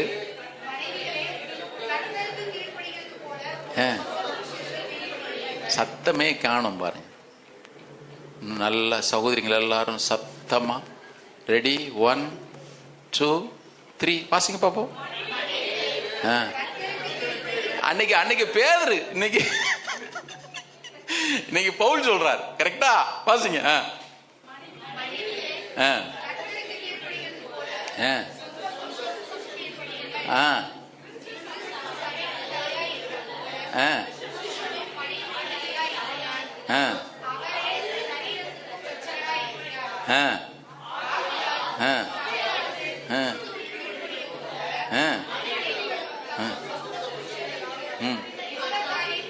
எல்லாத்திலையும் போட்டிருக்கா, எதனா ஒண்ணுன்னு போட்டிருக்குதா? சத்தத்தை காணமே. நமக்கு காது கொஞ்சம் மந்தம், இப்ப கொஞ்சம் சத்தமா ஜான்சன் பதற்கு இப்பதான் சிரிப்பே வருது.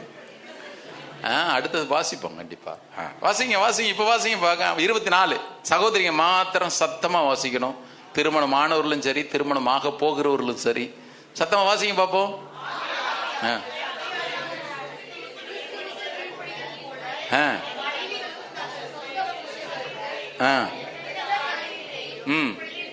இப்ப பிரதர்ஸுங்க வாசிக்கலாம். 25ஐயும் 28ஐயும் வாசிக்கலாமா?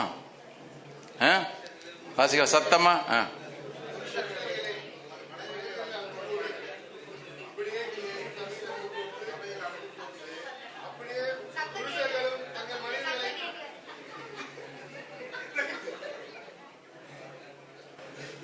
தமிழ் தெரியலையா? வாசிங்க. நீங்க சிரிக்கணும்லாம் சொல்லலைங்க. பாருங்களேன், நீங்க வேணா பாருங்க.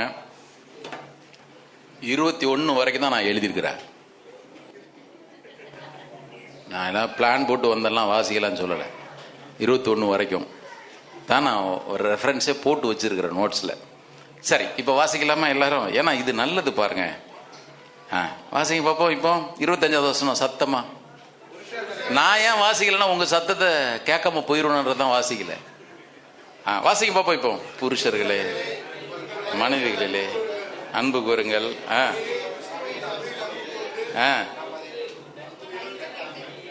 அப்படி 28 வாங்க.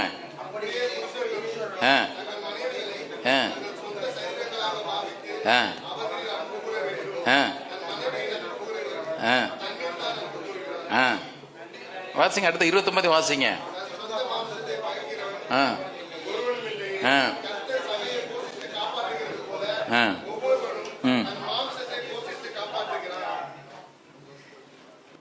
நமக்கு என்னமோ தெல்ல வசனங்கள்லாம் கண்ணிலே மாற்றுறதில்ல, காதலையும் கேட்கறது இல்லை. பிரசங்கம் பண்ற பிரசங்கமாக ரொம்ப வசதி, அதை அப்படி ஸ்கிப் பண்ணிட்டு போயிடுறாங்க. அவர் எதுக்கு கீழே இதை பேசுறாரு? நாட்கள் பொல்லாதவிலானால் காலத்தை பிரயோஜனப்படுத்திக்கங்க அப்படின்னு சொல்லிட்டு அதனுடைய கண்டினியூஷனை தான் அதை பேசுறாரு. அப்படின்னா என்ன அர்த்தம்? இவைகள் இல்லைன்னா கர்த்தருடைய வருகையில் நீங்க போக முடியாது. அதான அர்த்தம். என்ன, இதை செய்யலைன்னா கர்த்தருடைய வருகையில் நீ போக முடியாது. அவர் என்ன சொல்றாரு? நீ புருஷனா இருந்தாலும் சரி, நீ மனைவியா இருந்தாலும் சரி, நீ தலையில நின்று ஆடலாம், நானே தான் நின்று பிரசங்கம் பண்ணலாம், என்னன்னா பண்ணு. ஆனா இது இல்லைன்னா நீ நாட்களை, பொல்லாத நாட்களை அறிந்தும் காலத்தை பிரயோஜனப்படுத்தி கொள்ளாதவனாய் இருப்பார். வாசிக்கும் பொழுது ரொம்ப கஷ்டமா இருக்கு பாருங்க. அன்னைக்கு பெல்சாசாருக்கு இருந்த பெரிய மடத்தனம் என்ன தெரியுமா? நாட்கள் பொல்லாதவைகள் என்று அவனுக்கு தெரியும். நாட்கள் பொல்லாதவைகள் வெளியே அவ்வளவு பெரிய ஆபத்து சூழ்ந்து இருக்கும் பொழுது இவனுக்கு உள்ள கொண்டாட்டம். வாசிச்சிடலாமா வசனத்தை? 1 தெசலோனிக்கேயர் 5வது அதிகாரம் 1 to 9 வரையிலும். 1 தெசலோனிக்கேயர். பிரதர் பெல்சாசாரை பத்தி என் பிரதர் இப்ப இதெல்லாம் பார்த்து இவ்வளவு தீவிரமா பேசணும் அப்படி வாங்க. பவுலே தான் அதை எழுதுறாரு, புதிய ஏற்பாட்டு விசுவாசிகளுக்கு அதை எழுதுறாரு. 5வது அதிகாரம் 1 தெசலோனிக்கேயர் 5வது அதிகாரம் 1 to 9 வரைக்கும் வாசிச்ச நல்லதுன்னு நினைக்கிறேன். சகோதரரே, இவர்கள் நடக்கும் காலங்களையும் சமயங்களையும் குறித்து உங்களுக்கு எழுத வேண்டுவது இல்லை. இரவிலே திருடன் வருகிற விதமாய் கர்த்தருடைய நாள் வரும் என்று நீங்களே நன்றாய் அறிந்திருக்கிறீர்கள். அவர் சொல்றார் பாருங்க. உள்ள 20 வருஷத்துக்கு இருக்குது, சுற்றிலும் காம்பவுண்ட் வால் அவ்வளவு பெருசா இருக்குது, அதுக்கு மேல போர் வீரர்கள்லாம் இருக்கிறாங்க. இங்க பாருங்க வசனம் சொல்லுது பாருங்க, 3வது வசனம். சமாதானமும் சௌக்கியமும் உண்டென்று அவர்கள் சொல்லும் போது கர்ப்பவதியானவளுக்கு வேதனை வருகிறது போல அழிவு சடிதியாய் அவர்கள் மேல் வரும். அமெரிக்கா $530 பில்லியன் ஒரு வருஷத்துக்கு செலவழிக்கிறான்றான் ராணுவ பாதுகாப்புக்கு. ராணுவ பாதுகாப்புக்கு யோசிச்சு பாருங்க. நான் கூட சமீபத்தில் ரொம்ப யோசிச்சேன். இஸ்ரேல அவ்வளோ ஃபேமஸ் என்னன்னா அயன்டோம் இருக்கு, அயன்டோம் இருக்கு, அயன்டோம் இருக்கு. அயன்டோம்னா என்ன? இந்த ராக்கெட் ஏவுகணை வர்ற ராக்கெட்டுங்கெல்லாம் இது திரும்ப போய் தகர்க்கும். நாங்கள் போகும்பொழுது கூட பார்த்தோம், இஸ்ரேல் அங்கங்க அயன்டோம் அப்படி வச்சிருக்கிறோம். யாரும் போட்டோலாம் எடுக்கக்கூடாது. அவங்களுக்கு அப்படியே காலரை தூக்கி விட்டுக்கிறது. எங்களுக்கு அயண்டம் இருக்குது, எங்களுக்கு அயண்டம் இருக்குது. அதை விட பெருசு என்ன தெரியுமா? எங்களுக்கு மொசாட்னு பெரிய உளவு ஸ்தாபனம் இருக்குது. உலகத்திலே இருக்கிற சிறந்த உளவு நிறுவனம் அதுதான் பாருங்க. எங்களுக்கு மொசாட் இருக்குது, எங்களுக்கு அயண்டம் இருக்குது. இஸ்ரவேலை காக்குறவர் உறங்குறது இல்லை, தூங்குறது இல்லை, அவரதுக்கு தூர வை. எங்களுக்கு அயண்டம் இருக்குது, மொசாட் இருக்குது, அயண்டம் இருக்குது, மொசாட் இருக்குது. மொத்தமா விட்டான். அயண்டம் என்னாச்சு? வேலை செய்யுது. வேலை செய்ய வேண்டிய விதத்துக்கு வேலை செய்யலையே. உலகத்திலே நாங்க தாங்க புத்திசாலி மொசாட்டு சொன்னான். பக்கத்துல உன் பார்டருக்கு பக்கத்துல அத்தனை பெரிய சுரங்கத்தை தோண்டுனானே, உன்னால கண்டுபிடிக்க முடிஞ்சுதா? அதனாலதான் சொன்னேன், தேவனுடைய கரத்தில் இருக்கிற அந்த தராசு ரொம்ப நியாயமான தராசு. பெருமை பாராட்டுகிறவர்கள் யாரா இருந்தாலும் கரெக்டா அங்கேயும் விடும். 530 பில்லியன் டாலர் செலவழிக்கிறோங்க நாங்க. கரெக்டா பெண்டகன்லயே போய் பிளைட் வச்சு மூதிட்டான். மறந்துடாதீங்க, சமாதானமும் சௌக்கியமும் அவர்களுக்கு உண்டென்று. இப்ப வாசிங்க. சமாதானமும் சௌக்கியமும் உண்டென்று அவர்கள் சொல்லும் போது கர்ப்பவதியானவளுக்கு வேதனை வருகிறது போல அழிவு சடுதியாய் அவர்கள் மேல் வரும். அவர்கள் தப்பி போவது இல்லை அப்படின்னு சொல்லிட்டு உடனே சகோதரர்களுக்கு வர்றார், பிரதர்ஸங்களுக்கு வர்றார், விசுவாசிகளுக்கு வர்றார். சகோதரரே வாசிங்க, எல்லாரும் எடுங்க. தக்கதாக நீங்கள் அந்தகாரத்தில் இருக்கிறவர்கள் அல்லவே, நீங்கள் எல்லாரும் வெளிச்சத்தின் பிள்ளைகளும் பகலின் பிள்ளைகளுமாய் இருக்கிறீர்கள். நாம் இரவுக்கும் இருளுக்கும் உள்ளானவர்கள் அல்லவே. ஆகையால் மற்றவர்கள் தூங்குகிறது போல நாம் தூங்காமல் விழித்து கொண்டு தெளிந்தவர்களாய் இருக்க கடவோம். தூங்குகிறவர்கள் ராத்திரியிலே தூங்குவார்கள், வெறிகொள்ளுகிறவர்கள் ராத்திரியிலே வெறிகொள்வார்கள். பகலுக்கு உரியவர்களாகிய நாமோ தெளிந்தவர்களாய் இருந்து மார்க்க வசத்தையும் ரட்சிப்பின் நம்பிக்கை என்னும் தலைச்சீராவையும் தரித்து கொண்டிருக்க கடவோம். தேவன் நம்மை கோபாக்கினைக்கு என்று நியமிக்காமல் நம்முடைய கர்த்தராகிய இயேசு கிறிஸ்து மூலமாய் ரட்சிக்கப்படுவதற்கென்று நியமித்தார். நல்ல கவனிங்க, நீங்கள் தேவனுடைய கோபாக்கினைக்கென்று நியமிக்கப்படல, கிறிஸ்து இயேசுவின் மூலமாக ரட்சிக்கப்படுவதற்கென்று நியமிச்சு வச்சப்பட்டவங்க தான் தேவனை நியமிச்சிருக்கிறார். அதுக்காக இஷ்டம் போல வாழ்ந்துடலாமா? முன்னால போடுறாரு, தேவன் உங்களை தெரிந்து கொண்டிருந்தாலும், தேவன் உங்களை கோபாக்கினைக்கு அல்லாமல் நித்திய ஜீவனுக்கு என்று நியமித்திருந்தாலும், இயேசு கிறிஸ்துவின் மூலமாக ரட்சிப்படைவதற்கென்று நீங்கள் நியமிக்கப்பட்டிருந்தாலும், உங்களுடைய நடக்கல மாத்திரம் நீங்க கவனமா இல்லைன்னா நீங்க இழந்து போயிடக்கூடும்.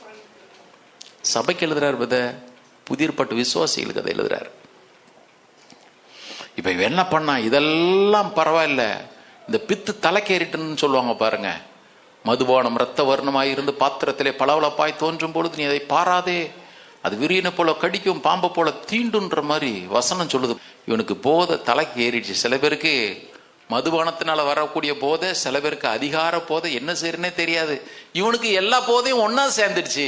வசனம் சொல்லுது, எங்க தாத்தா எருசலேமில் இருந்து கொண்டு வந்த எல்லா பொற்பாத்திரங்களையும் கொண்டு வா, நான் அவைகளிலே மதுபானத்தை ஊற்றட்டும். எங்க தேவாலயத்துல ஒரு பரிசுத்த நோக்கத்திற்காக இருக்கிற பாத்திரங்களை கொண்டு வந்து எல்லாத்திலையும் மதுபானத்தை ஊத்தி, வசனம் சொல்லுது, அவனும் குடிச்சாங்க, மனைவிகளும் குடிச்சாங்க, அப்பாட்டிகளும் குடிச்சாங்க. எந்த எக்ஸ்ட்ரீம் போயிட்டான் பாரு. தேவனுடைய பாத்திரத்துல மதுபானத்தை ஊத்தி தீட்டுப்படுத்துறது. பிரதர், அது பெல்சாத்சாரத்தான பண்ணா. இன்னைக்கு எத்தனை பேர் பண்றோம் தெரியுமா? அதுதான் இன்னைக்கு ஃபர்ஸ்ட் நம்ம வாசிச்ச அந்த நிருபத்திலே வாசிச்சோம். எடுத்துருங்க பார்ப்போம். 1 கொரிந்தியர் 6வது அதிகாரம் எடுங்க பார்ப்போம். இதெல்லாம் அப்பப்போ வாசிக்கங்க, அடுத்த பரீட்சைக்கு வாசிக்கலான்னு விட்டுற போறீங்க. 1 கொரிந்தியர் 6வது அதிகாரம் இப்ப வாசிக்கலாம். எல்லாவற்றையும் அனுபவிக்க எனக்கு அதிகாரம் உண்டு. அதிகாரது உண்டு. அடுத்து வாசிங்க. வயிற்றுக்கு போஜனமும் போஜனத்துக்கு வயிறும் இருக்கும், ஆனாலும் தேவன் இதையும் அதையும் அழிய பண்ணுவார்.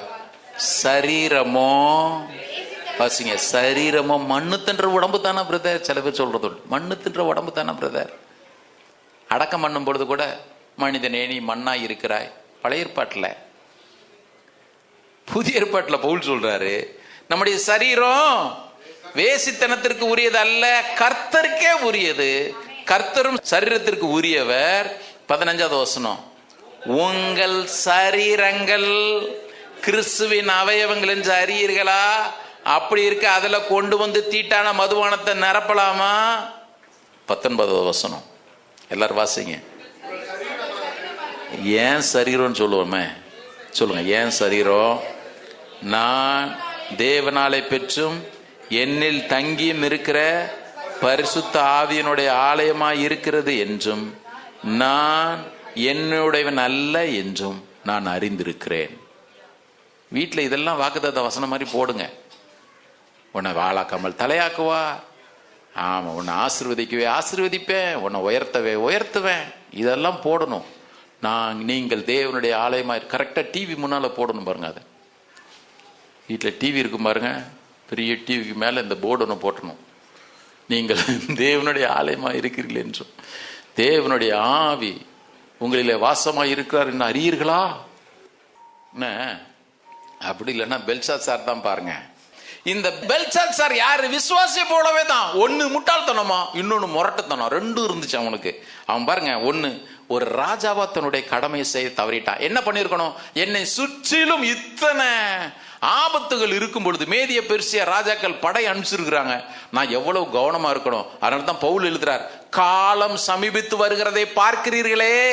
இந்த உலகம் எவ்வளவு வேகமா முன்னேற்றத்தின் பாதையில போகுதோ அவ்வளவு முன்னேற்றமா இயேசுனுடைய வருகையும் சமீபமா இருக்கிறத தெரிஞ்சுக்கணும். இயேசு இதை குறித்து எச்சரித்து போயிருக்கிறாரு. இவைகளெல்லாம் சம்பவிக்கிறதை நீங்கள் காணும் பொழுது இதோ அவர் சமீபமாய் வாசல் அண்டையில வந்து விட்டார் என்பதை அறிந்து கொள்ளுங்கள்.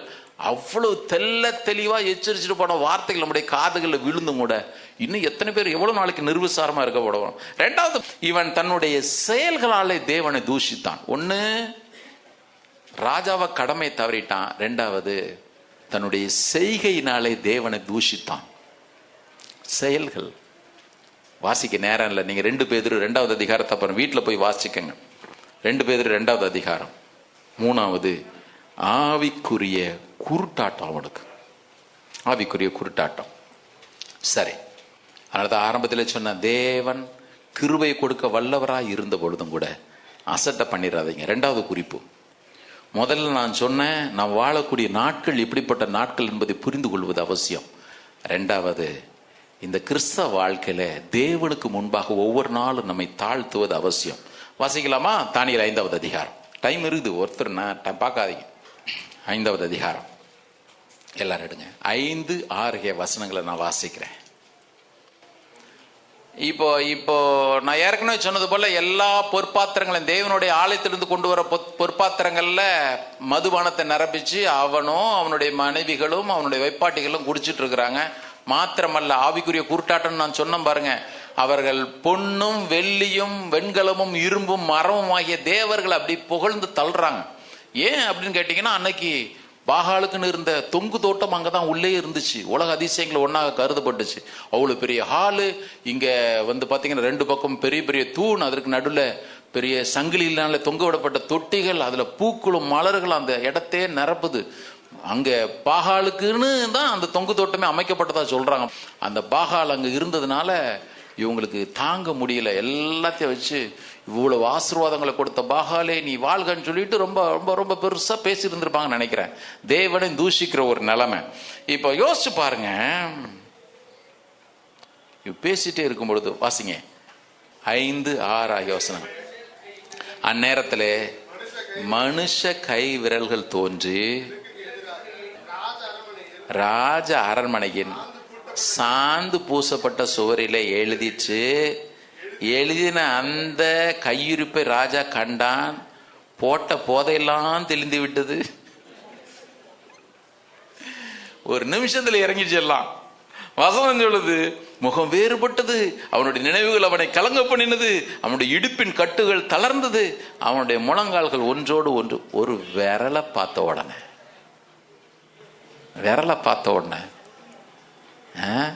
சல்லுன்னு இறங்கிச்சான். ஆண்டவர் எப்படி டீல் பண்றாரு பாருங்க. இவ்வளவு பெரிய ராஜாவை அங்க மேதிய பெருசிய ராஜாக்களுடைய ராணுவம் கலங்கடிக்கல, விரலை வச்சு வேலை முடிச்சு. நான் யோசிச்சு பார்த்தேன், தேவனுடைய விரலும் கூட, மறுபடியும் சொல்றேன், ஆண்டவர் விரல் அசைச்சா போதும். 8வது சங்கீதத்தில் அதான் வாசிக்கிறோம், தேவனே உமது விரல்களின் கிரியாகி உம்முடைய வானங்களையும் நீர் ஸ்தாபித்த சந்திரனையும் நட்சத்திரங்களையும் நான் பார்க்கும் பொழுது, மறுபடியும் சொல்றேன், அடி நட்சத்திரங்கள் இருந்து அப்படி தூரி விட்டுருவார் நினைக்கிறேன். அதை வாசிக்கும் பொழுது நான் எவ்வளவு பெரிய ஆண்டவரை நான் ஆராதிக்கிறேன் தெரியுமா, எவ்வளவு பெரிய தேவன் நமக்கு இருக்கிறார் பாருங்க. கரங்கள் ஒருத்தி சத்தம் அந்த தேவனுக்கு ஒரு அலையில சொல்லுவோமா? வசனம் சொல்லுது, உங்களுடைய விரல்களின் கிரியை. ரொம்ப கஷ்டமே படல, வானம் பிரம்மாண்டம், உமது விரல்களின் கிரியாகி உம்முடைய வானங்கள். அடுத்தது யாத்திராகமம் 8வது அதிகாரம் 19வது வசனத்துல அங்கேயும் தேவனுடைய விரல்னு போட்டிருக்கு பாருங்க. மற்றதெல்லாம் செஞ்சுட்டான், ஆண்டவர் பார்த்தாரு, செஞ்சுக்கிட்டே போ, நான் சரி இப்போ ஒன்னும் சரியா, வெறும் பேனு, எகிப்து தேசம் எங்கும் பேனு. இப்பதான் சொல்றான், எப்பா இது தேவனுடைய விரல், கரன் கூட சொல்லல, தேவனுடைய விரல். யோசிச்சு பாருங்க, அதே விரல்கள் அங்க வானங்களையும் நட்சத்திரங்களையும் சந்திரனையும் சூரியனையும் சிருஷ்டிக்குது.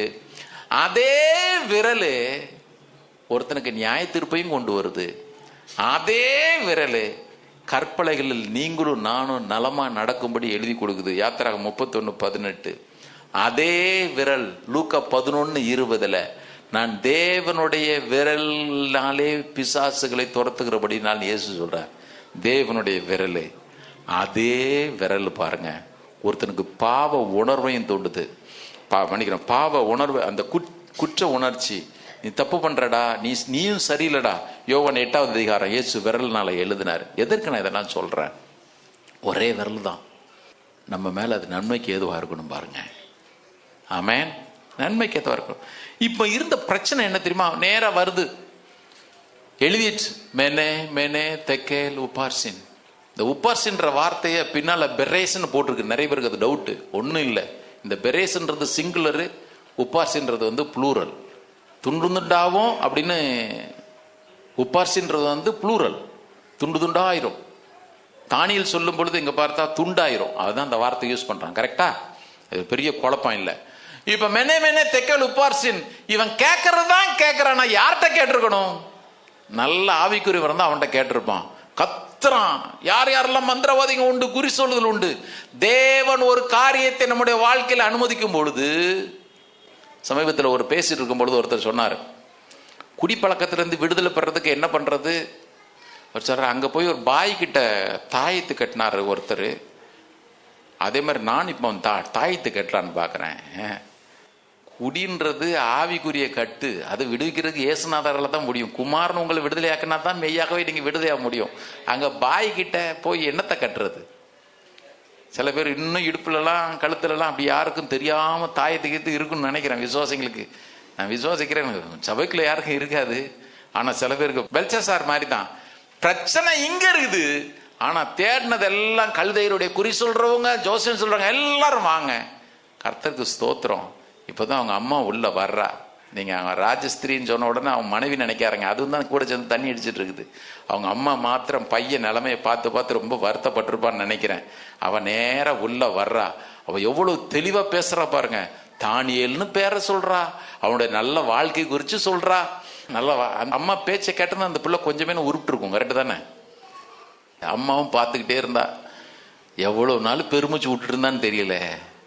அம்மா சொல்லியிருப்பா, இந்த பாருப்பா, உங்க தாத்தா தேவன் யாருன்னு சொல்லிட்டு அறிஞ்சவர். உங்க தாத்தா தேவனுக்கு வாழ்க்கையில இடம் கொடுத்தவர், தேவனுக்கு இடம் கொடுத்தவர். அந்த தேவனை கண்டுக்குன்னு எத்தனை முறை சொன்னாலும் எனக்கு தெரியல. ஆனா கரெக்டா வர்றா, தானியில குறிச்சு சொல்றா. தானியில சொன்ன வார்த்தைகள் ரொம்ப முக்கியம். தானியில சொன்ன வார்த்தை ரொம்ப முக்கியம். ஏன்னா வசனம் சொல்லுது, ஆவிக்குரியவன் தான் எல்லாத்தையும் நேதான் நினைக்கிறான். ஆவிக்குரியவன் தான் சொல்ல முடியும், வேற யாரும் சொல்லவே முடியாது. தானியல் நேரம் வர்ற நேரத்து கூட ரொம்ப யோசிச்சுட்டு இருந்தோம். சொல்லி முடிக்கிறேன். ரொம்ப யோசிச்சுட்டு இருந்தேன். என்ன அப்படின்னு கேட்டீங்கன்னா, தானியல் ரொம்ப ஸ்ட்ரெயிட் ஃபார்வர்ட். மற்றவங்களா இருந்தா அப்படியே பூசி மெழுகி மழுப்பி, கரெக்டா? இப்ப திடீர்னு நம்ம பாரத பிறந்தவர் மோடியே டக்குன்னு ஒரு ஊழியக்காரரை கூப்பிட்டு, இங்க வாங்க, மென்ன தெக்கல் உப்பார்சின்னு எழுதிருக்குது, அர்த்தம் என்னன்னு கேட்டா நம்ம ஓ ஹல்லேலூயா, மென்னே 2014 நீங்க தான் பிரதம மந்திரி, 2019 நீங்கள் தான் பிரதம மந்திரி. அப்ப தெக்கல் உப்பார்சின் அடுத்து 24 நீங்க தான் பிரதம மந்திரின்னு கர்த்தர் சொல்றாரு. 2029 நீங்க தான் பிரதம மந்திரி. இது ஸ்ட்ரெயிட் ஃபார்வர்டுங்க. பாரு, வெயிட் போட்டாரு. உன் கதை முடிஞ்சது போ. கரெக்ட் தானே? ஆமா, உன் கதை முடிஞ்சது போ. நான் யோசிச்சு பாருங்க, அவன் மாத்திரம் இல்ல, தேவனுடைய ஆவியை பெற்றவங்க யாரா இருந்தாலும் சரி, தேவனுக்கு வைராக்கியம் பாராட்டுறவங்க யாரா இருந்தாலும் சரி. அப்போஸ்தலர் நடவடிக்கைகள் 24வது அதிகாரத்துல அந்த ஃபேலிக்ஸ் அவனுடைய மனைவி துர்சில்லாவும் வந்து அப்படியே உட்கார்ந்து இருக்கிறாங்க. கூப்பிட்டு பவுலை கூப்பிட்டு, பேசியா, என்ன பேசு. பவுலுக்கு இப்போ நம்ம விடுதலை ஆகிறதே அவன் கையில தான் இருக்கு. பவுல் பயப்படவே இல்லை. வசனம் சொல்லுது, பாவத்தை குறிச்சு பேசினா, நீதி குறிச்சு பேசினா, இனி வரக்கூடிய நியாய தீர்ப்பை குறித்து பேசணும். ஒரு அலையில சொல்லுவோமா? கர்த்தருக்கு ஸ்தோத்திரம். இப்படிப்பட்ட ஊழியர்களை தேவன் இன்னைக்கும் நிறைய நம்முடைய நாட்களில் கர்த்தர் எழும்ப போனணும் பாருங்க. அப்படியே மேற்பூச்சாய் காயங்கட்டி சீல் பிதுக்காம இருக்கிற நிலைமை கர்த்தருடைய பிள்ளைங்களுக்கு வாழ்க்கையில வந்துடவே கூடாது. கர்த்தருக்கு ஸ்தோத்திரம், கர்த்தருக்கு ஸ்தோத்திரம், கர்த்தருக்கு ஸ்தோத்திரம். இவன் சொன்ன வார்த்தைகளை கவனிங்க, எடுங்க பார்ப்போம். 17வது வசனம். தவிரமாக உம்முடைய வெகுமானங்கள் உம்மிடத்திலேயே இருக்கட்டும், உம்முடைய பரிசுகளை வேற ஒருவனுக்கு கொடும். இந்த எழுத்தை நான் ராஜாவுக்கு வாசித்து இதன் அர்த்தத்தை நான் தெரிவிப்பேன். அப்ப தேவனுடைய மகத்துவத்தை பேசுறான் பாருங்க. கர்த்தருடைய பிள்ளைங்க எல்லாரும் கவனிங்க, வசனத்தை கவனிங்க. நம்முடைய தேவன் எவ்வளவு பெரியவர் பாருங்க, எவ்வளவு பெரியவர் பாருங்க. ராஜாவே, உன்னதமான தேவன் உம்முடைய பிதாவாகிய நேபுகாத்நேச்சாருக்கு ராஜ்யத்தையும் மகத்துவத்தையும் கனத்தையும் மகிமையும் கொடுத்தார். அவருக்கு கொடுக்கப்பட்ட மகத்துவத்தினாலே சகல ஜனங்களும் ஜாதியாரும் பாஷைக்காரரும் அவருக்கு முன்பாக நடுங்கி பயந்திருந்தார்கள். நீ நினைக்காத உங்க தாத்தா பெரிய வீரன், உங்க தாத்தா பெரிய இவர் நினைச்சிட்டு அதனால எல்லாரும் பயந்தாங்க நினைக்காத. தேவன் அவருக்கு அந்த கணத்தை கொடுத்தாரு. வசனம் சொல்லுது, அவர் தமக்கு சித்தமானவனை கொன்று போடுவார், தமக்கு சித்தமானவனை உயிரோட வைப்பார், தமக்கு சித்தமானவனை உயர்த்துவார், தமக்கு சித்தமானவனை தாழ்த்துவார். இப்ப அவர்ன்னு சொல்றது தேவனை சொல்லல, நேபுகாத்நேச்சாரை சொல்லுது. கரெக்டா? ஆமா. இதை கொண்டு போய் வாக்குத்தத்த வசனமா போட்டிருப்பாங்க சில பேர். சரி, 20 வசனம். அவருடைய இருதயம் அதனாலே மேட்டிமையாகி அவருடைய ஆவி கர்வத்தினாலே கடினப்பட்ட போது அவர் சிங்காசனத்திலிருந்து தள்ளப்பட்டார். யாரு? நினைச்ச ஒருத்தனை உயிரோட வைப்பேன், நினைச்ச ஒருத்தனை கொண்டு போடுன்ற அவ்வளவு உயர்ந்த அதிகாரத்தில் இருக்கிறவனை கூட வசனம் சொல்லுது அவருடைய மகிமை அவரை விட்டு அகன்று போயிடுச்சு. அவர் மனுஷன் என்று தள்ளப்பட்டார். நம்ம எல்லாருக்குமே இந்த சம்பவம் தெரியும். இப்ப 22வது வசனம். அவருடைய குமாரனாகிய பெல்ஷாத்சார் என்னும் நீரோ வென்றால், இதையெல்லாம் வாசிங்க, இதையெல்லாம் அறிந்தும் உமது இருதயத்தை தாழ்த்தாமல் பரலோகத்தின் ஆண்டவருக்கு விரோதமாக உம்மை உயர்த்தினேன். நான் தேவனுக்கு விரோதமாக என்ன உயர்த்துறதே இல்லை பிரதர். தேவனுக்கு முன்பாக நீங்க உங்களை தாழ்த்தலனாலே நீங்க உயர்த்துறதுதான் அர்த்தம். புரியுதா இல்லையா? வசனம் சொல்லுது, இப்ப கொண்டு வந்து எல்லாம் குடிச்சிங்க. இப்ப தேவன் யாரு தெரியுமா? இது மஞ்சி 23வது வசனத்தினுடைய நடுப்பகுதி. இது மஞ்சி தம்முடைய கையில் உமது சுவாசத்தை வைத்திருக்கிறவரும் உமது வழிகளுக்கு எல்லாம் அதிகாரியுமாகிய தேவனை நீர் மகிமைப்படுத்தாமல் பேசாத, பார்க்காத, கேட்காத, மற்றதெல்லாம் புகழ்ந்துட்டு இருக்கிற. இன்னொரு விதத்தில் சொல்றதா இருந்தா நல்ல கவனிங்க. இயேசு தேவனுக்கும் பிசாசுக்கும் ஊழியம் செய்யக்கூடாது அப்படின்னு சொல்லல. தேவனுக்கும் உலக பொருளுக்கும், அது ரொம்ப முக்கியம். நீங்க பிசாசு நினைக்காதீங்க. தேவனுக்கும் உலக பொருளுக்கும் ஊழியம் செய்ய உங்களால முடியவே முடியாது. ஒண்ணு ஃபுல்லா நீ இவரை சேவிக்கணும், இல்லைன்னா அது பக்கத்துல நீ போயிடணும் பாருங்க. அப்படி இல்லை என்று சொன்னால் நாமும் பெல்ஷாத்சார் இருக்கிற இடத்துல தான் இருக்கிறோம். பாருங்க. யோசிச்சு பாருங்க. தாழ்த்தணும். வாசிக்கலாமா? ரோமர் 1வது அதிகாரம். நம்ம அடிக்கடி வசனங்கள் நம்ம வாசித்து விட்டு ரோமர் 1வது அதிகாரம் எடுங்க, எல்லாரும் எடுங்க. அவங்களுக்கு இருந்த கேடு என்ன அப்படின்றத பார்ப்போம். 20வது வசனத்திலிருந்து எடுத்தாச்சா? எப்படி என்றால், காணப்படாதவைகளாகிய அவருடைய நித்திய வல்லமை, தேவத்துவம் என்பவைகள் உண்டாக்கப்பட்டிருக்கிறவைகளினாலே உலகம் உண்டானது முதற்கொண்டு தெளிவாய் காணப்படும். ஆதலால் அவர்கள் போக்கு சொல்ல இடமே கிடையாது. 21வது வசனம். இதுல வெறும் அவிசுவாசி மாத்திரம் நினைக்காதீங்க, விசுவாசிகளாகி உங்களையும் வச்சுக்கங்க. அவர்கள் தேவனை அறிந்தும் அவரை தேவன் என்று மகிமைப்படுத்தாமலும் ஸ்தோத்தரியாமலும் இருந்து தங்கள் சிந்தனைகளிலே வீணரானார்கள். உணர்வில்லாத அவர்களுடைய இருதயம் இருளடைஞ்சது. அவர்கள் தங்களை ஞானிகள் சொல்லியும் பைத்தியக்காரராகி எல்லாத்துக்கும் ஒப்பாக மாற்றினார்கள்.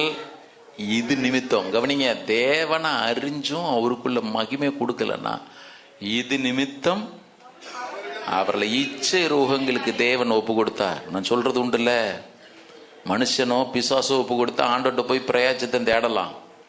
இப்ப தேவனே ஒப்பு கொடுத்துட்டாருன்னா யாருக்கு போறது பாருங்க. 24வது வசனம் சொல்லுது இது நிமித்தம்.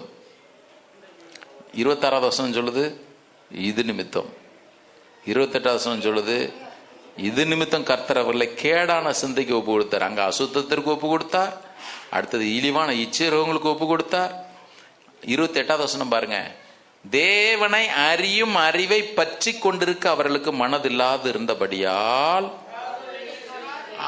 ஆண்டவர் தேடணும் உணர்வே இல்லை. ஆண்டவர் நாம தான் பற்றி கொள்ளணும் பாருங்க. செகண்ட் மைல் நாம தான் போய் ஆகணும். வாலிபுலையும் கவனிங்க, அந்த சிந்தை இல்லாததுனால தேவன் அவர்களை கேடான சிந்தைக்கு ஒப்பு கொடுத்தார். ஏன் ஆண்டவர் இதை செய்யணும்? ஏன் ஆண்டவர் இதை செய்யணும்?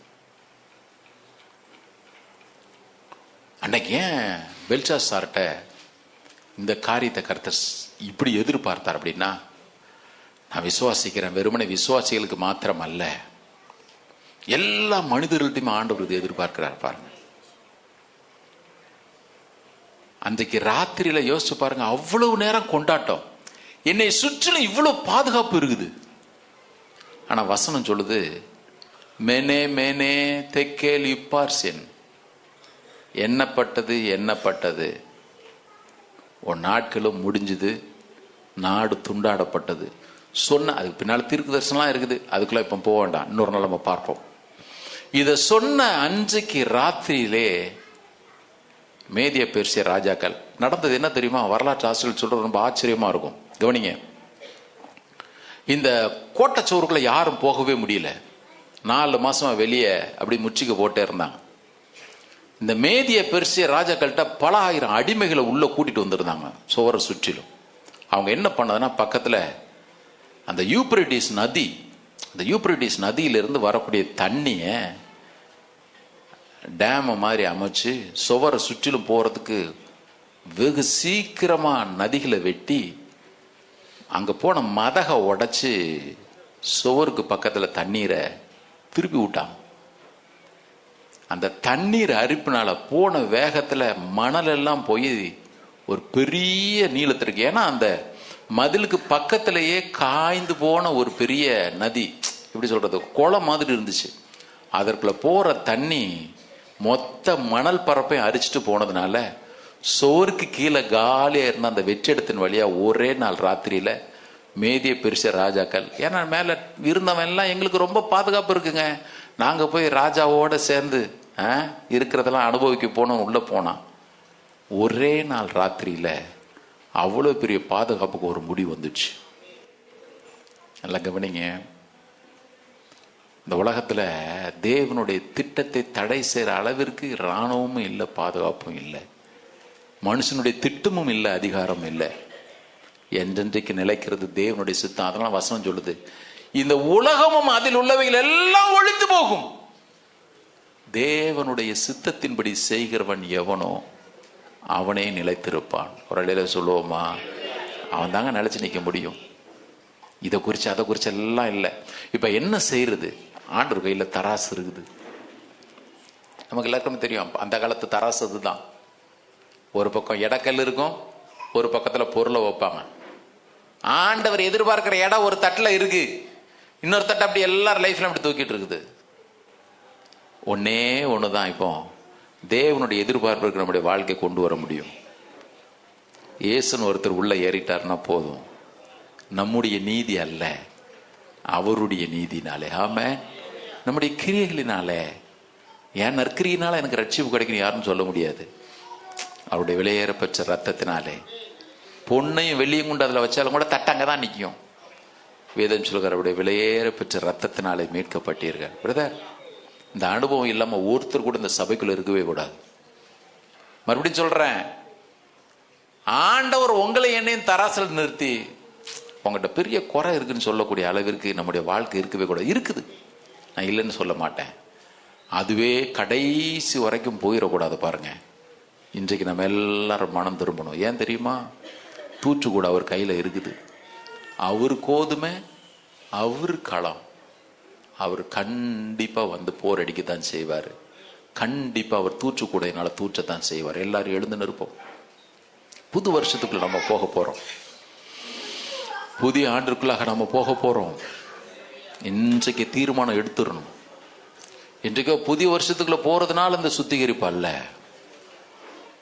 ஒவ்வொரு நாளும் அவர் சொன்னாரே, நீதி செய்யறவன் இன்னும் நீதி செய்யட்டும், பரிசுத்தமா இருக்கிறவன் இன்னும் பரிசுத்தமாகட்டும், நான் சீக்கிரமாய் வருகிறேன்.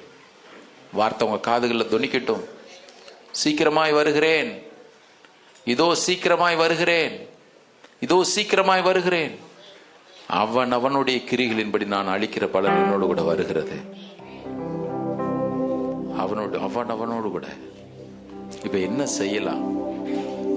என்ன செய்யலாம்? ஒன்னே ஒண்ணுதான், தேவனுடைய சமூகத்தில் முற்றிலுமாக நம்மை தாழ்த்துவோம். இந்த செய்தி கேட்கும் பொழுதே கர்த்தர் உங்ககிட்ட என்னென்ன காரியங்களை குறித்து உணர்த்தினார் எனக்கு தெரியாது. ஆனா எனக்கு திட்டமும் தெளிவுமாய் தெரியும். தேவன் தான் இதை பேச சொன்னார். தேவன் சபைக்கு இதை சொல்லுகிறார், சொல்ல சொன்னார். நான் அதை சொல்லிட்டேன். எனக்கு அந்த நிச்சயம் உண்டு. விடியற் காலை எழுந்தேன்னு சொன்ன, ஆண்டவரே ஒரு ஆழமான கிரியை எங்க சபையில நீங்க நடப்பீங்க. மேலோட்டமான கிறிஸ்தவ வாழ்க்கை எங்களுக்கு வேண்டாம், எங்களுக்கு வேண்டாம் ஆண்டவரே, எனக்கு வேண்டாம், எங்கள் சபையினருக்கு அது வேண்டாம். மேலோட்டமான வாழ்க்கை வேண்டவே வேண்டாம். எங்களை ஆழங்களுக்குள் அழைச்சிட்டு போங்க ஆண்டவரே, ஆழங்களுக்குள் அழைச்சிட்டு போங்க. காணிக்கை வேளையில பாடின பாடலை நம்ம பாடுவோம். சேனைகளின் கர்த்தர் பரிசுத்தர். பரிசுத்தர் பரிசுத்தர் சொல்லி ஆராதிக்கும் பொழுதே நம்முடைய வாழ்க்கையில பரிசுத்தம் வரும். பரிசுத்தம் வரும். வெறும் பொன்னும் வெள்ளியும் வெண்கலமும் இரும்பு மரமாகிய காரியங்களை புகழ்வது அல்ல, புகழ்வது அல்ல. ஜீவனுள்ள தேவனுக்குள்ள எல்லா கணத்தையும் கொடுப்போம். ஹல்லேலூயா. எதெல்லாம் உங்க வாழ்க்கையில சொன்னது போல முரட்டாட்டமா முட்டாள்தனமா இருக்குதோ எல்லாத்தையும் அவர் சமூகத்தில் கொடுத்துருங்க. ஒருத்தருடைய முடிவு கூட பெல்ஷாத்சார் மாதிரி இருந்துடவே கூடாது. பாருங்க, இருந்துடவே கூடாது. நமக்கு ஏற்கனவே தேவன் நடப்பித்த கிரியைகளை குறித்த சாட்சிகளை நம்ம கேட்டிருக்கிறோம். நேபுகத்நேச்சார் வாழ்க்கையில என்னென்னலாம் தேவன் பண்ணாரு. நேபுகாத்நேச்சார் வாழ்க்கையில தண்டனை வந்தாலும் கூட அவன் தன்னை தாழ்த்தின பொழுது மறுபடியும் அவனுடைய ஸ்தானத்தில் உயர்த்தப்பட்டான்ன்றது பெல்ஷாத்சாருக்கு தெரியும். நமக்கு முன்பாக தேவன் எத்தனையோ மேகம் போன்ற திரளான சாட்சிகளை வச்சிருக்கதான் செய்யறாரு. பாடலை பாடும்பொழுது ஆண்டோட சொல்லுங்க, சமூகத்தில் நான் என்ன தாழ்த்துறேன் ஆண்டவரே. சேனைகளின் கர்த்தர் பரிசுத்தர், சேனைகளின் கர்த்தர் பரிசுத்தர், சேனைகளின் கர்த்தர் பரிசுத்தர், பரிசுத்தர் பரிசுத்தரே, பரிசுத்தர் பரிசுத்தரே. சேனைகளின் கர்த்தர் பரிசுத்தர். கரங்களை உயர்த்து.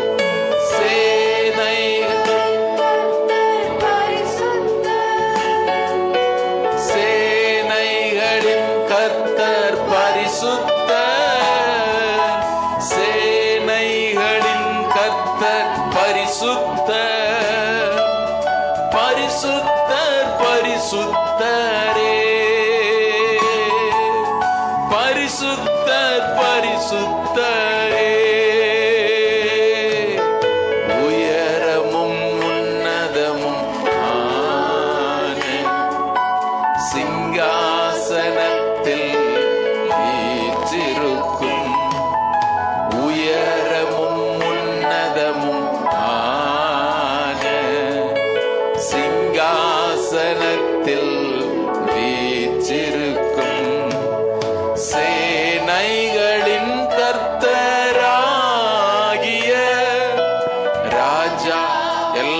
அந்த ஆசை வேணும்.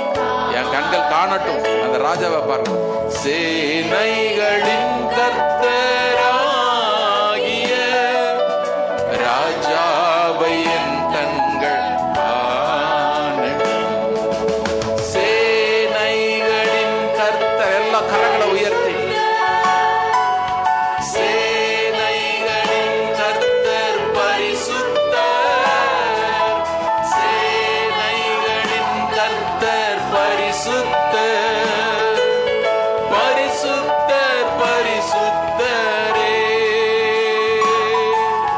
பரிசுத்தர் பரிசுத்தரே. சேனைகளின் கர்த்தர் பரிசுத்தர். சேனைகளின் கர்த்தர் பரிசுத்தர். சேனைகளின் கர்த்தர் பரிசுத்தர். சேனைகளின் கர்த்தர் பரிசுத்தர். பரிசுத்தர் பரிசுத்தரே. பரிசுத்தர் பரிசுத்தரே. உம்மை துதிக்கிறோம் ஆண்டவரே, உம்மை ஆராதிக்கிறோம். பரிசுத்தருடைய பாதத்திலே தொழுது விழுகிறோம். எங்க வாழ்க்கையில் இருக்கிற எல்லா குறைவுகளும் இயேசுவினால இது நிறைவாகட்டும் ஐயா. நீர் எல்லாவற்றையும் எல்லாவற்றாலும் நிரப்புகிறவர்.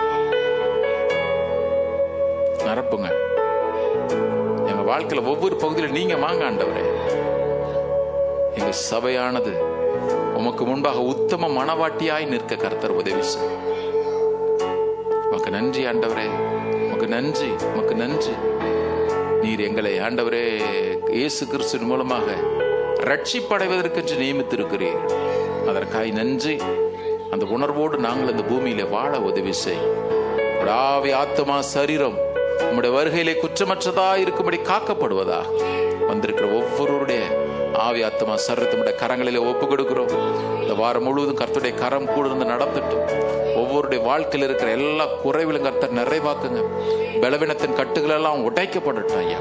நீங்க சொன்னது போல எங்கள் சரீரம் பரிசுத்த ஆவியனுடைய ஆலயம். இதுல பலவீனத்திற்கு வியாதிக்கு இடமில்லை என்று சொல்லி நாங்கள் அதற்கு எதிர்த்து நிற்கிறோம். Thank you Lord. ஒவ்வொருடைய வாழ்க்கையில கர்த்தர் கொடுத்த பாதுகாப்பிற்காக, பராமரிப்பிற்காக நன்றி. பிள்ளைகள் ஆண்டவரே, இன்றைக்கு நாங்கள் வாசித்தது போல எங்கள் தேவன் எங்களுடைய நாசியின் சுவாசத்தை உடைய கரங்களிலே வைத்திருக்கிறவர் நீர். அதை நாங்கள் அறிந்திருக்கிறோம். எங்களுக்கு நன்மையானவர்களை செய்வீர். ஒவ்வொரு நன்மையான காரியங்களை கேட்க அனுபவிக்க உதவி செய். துதி கனமகிமையெல்லாம் ஒரு கேர் எடுக்கிறோம். இப்ப இயேசு நாமத்தில் எங்களை தாழ்த்தி ஜெபிக்கிற நல்ல பிதாவே. அவன் எல்லாரும் சேர்ந்து சொல்லுவோமா? என் ஆத்துமாவே கர்த்தரை ஸ்தோத்திரி, என் முழுதுமே பரிசுத்த நாமத்தை ஸ்தோத்திரி. என் ஆத்துமாவே கர்த்தரை ஸ்தோத்திரி. கர்த்தர் செய்த சகல வாரல் மறவாதே. அவன் நம்முடைய கர்த்தராகிய இயேசு கிறிஸ்துவினுடைய கிருபை, பிதாவாகிய தேவனுடைய அன்பும் பரிசுத்த ஆவியின் ஐக்கியம் நம்ம ஒவ்வொருவரோடும் சகல பரிசுத்தவான்களோடும் கர்த்தருடைய வருகை மட்டும் இருப்பதாக. ஆமென். கர்த்தர் உங்களை ஆசீர்வதித்து உங்களை காக்க கடவர். கர்த்தர் தமது முகத்தை உங்கள் மேல் பிரகாசிக்கப்படி உங்கள் மேல் கிருபையா இருக்க கடவர். கர்த்தர் தம்முடைய முகத்தை உங்கள் மேல் பிரசன்னமாக்கி சமாதானத்தை, மகிழ்ச்சி, விடுதலை எல்லாவற்றிற்கு மேலாக கர்த்தருடைய சமூகத்திலே நிறைவான ஒரு வாழ்க்கை, வெற்றியுள்ள வாழ்க்கை கட்டளையிடுவாராக. ஆமென். God bless you. God be with you.